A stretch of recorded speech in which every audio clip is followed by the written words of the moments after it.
So Joni's start, how much of that was them percentage and how much was your team not doing what you wanted to do possibly? Well, I think it's both. I mean, South Carolina is who they are, right? And if you don't do what you're supposed to do, that's how they're going to look. And even when you do what you're supposed to do, they're going to make some shots. I thought we came out timid. I didn't think we were very aggressive on either side of the basketball.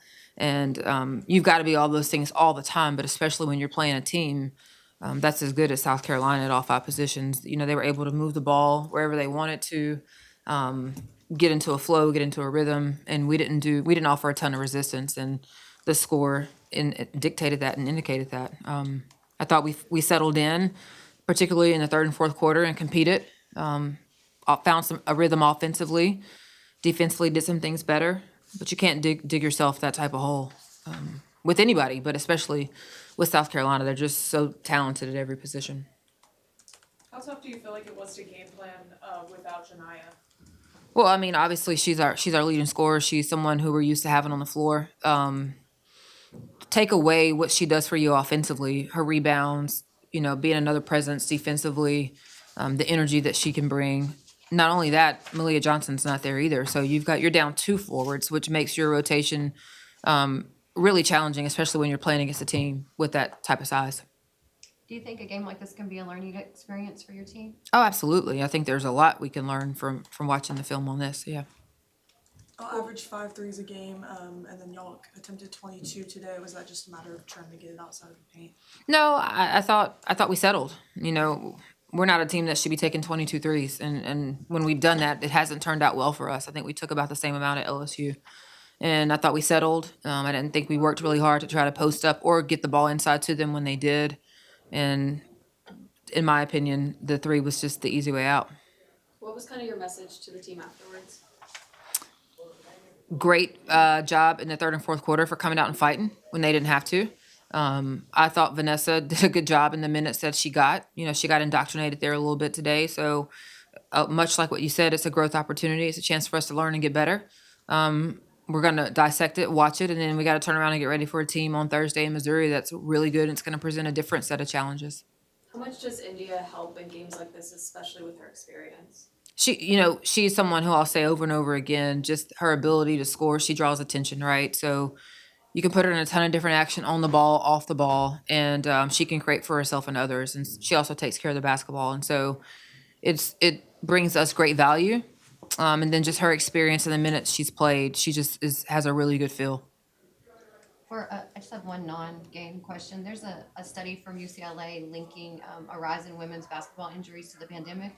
I wondered if you've seen anything like that, or if you're worried about such a link.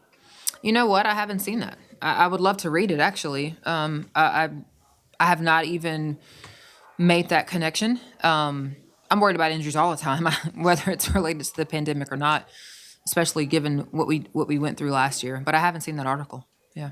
Coach, you had the highest student attendance of the year. What do you think of the crowd and the environment with a big game like this? I thought it was something that was fun to be a part of.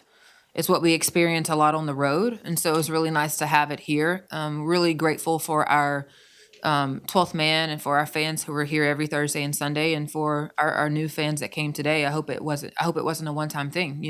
It's what the environment it's what's possible here every time we play. It was fun to be a part of. Jones had another good game. Yeah. Sees what's changed about her game?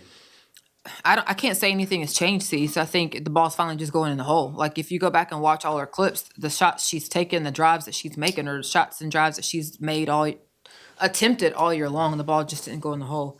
Excuse me. I said this earlier.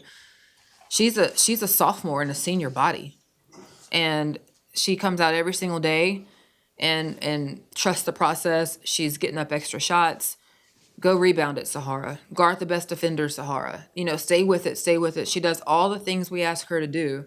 And so to now see her evolution offensively is something that I think we're all excited for, because we know how bad she wants it. We know how unselfish she is, and we know how hard she's worked. And so I'm hoping that this continues, for her, because it's good to see, and because she's worked really, really hard to get herself to this point, and she trusted the process when those same shots, those same drives weren't going in the hole. Did Barker get hurt last game, and what's the prognosis Yeah. for her and Johnson? So she got hit on her fifth foul when she fouled out, she got hit in the head, so she's in concussion protocol.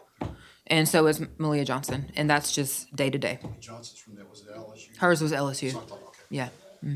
So they had 10 points tonight and just seems a little bit more comfortable out there. What kind of growth have you seen from her over the course? I think her growth has come in just understanding what we're doing offensively, her lock into the scouting report, all the mental reps that as you hope that what you want to see from freshmen as they continue to grow and play.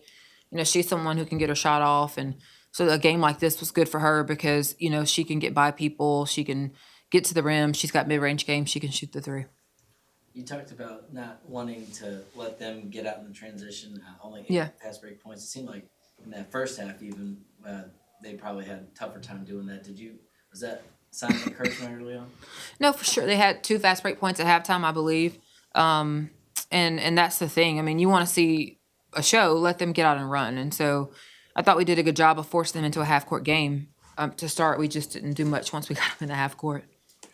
And one last thing, I guess Cardoso without Barker inside, without Johnson, I mean, seeing her in person, she just can dominate when there's nobody.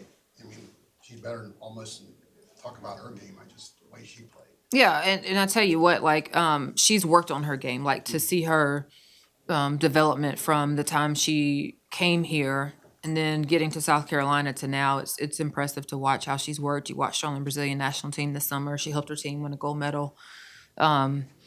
It's really tough when she can get 2 feet in the paint. It's really tough when you can't box her out. And I thought at times we let her have her position way too easy. And they do a good job of finding her, playing high-low with her. All right, thank y'all. Thank you.